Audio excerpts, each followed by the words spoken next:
Nobody, no government lasts forever. We have seen president come and go. We have seen governors come and go. We have seen ministers come and go. So the likes of Wike, we thought, or we thinking that, oh, they have power. You have no power. Power is in the hand of God. And so Nigerians are not happy that their president is not respecting the law. And I want to use the opportunity to call the International Court of Justice, the International Criminal Court of Justice, in Hague, to beam their light. We have problems in Nigeria. Look at what happened in Jos, Plateau State, just recently. These are the area that falls within Section 305. You did not declare a state of emergency. Look at what is happening in Yobe. Look at what is happening in Sokoto. Every day, people are being killed. There's imminent danger. You did not declare state of emergency. Rivers State that is very peaceful because you serve a character like Sim. You can do whatever you like because you think you have hypnotized them and they cannot say anything. What is happening in Rivers State is a graveyard peace. We have graveyard peace in Rivers State.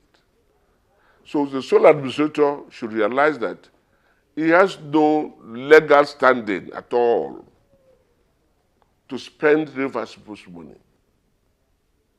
He has no legal standing to dissolve democratically elected structures in the state. And let me remind him, if they don't know, their target is to conduct a local government election so that they will plant wicked people against the governor.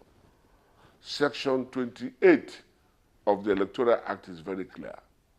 They are trying to play on Nigeria intelligent, on intelligent and Rivers people for a sole administrator to appoint another electoral commission. This is a commission that is a constituted commission. It's not a commission that was just appointed.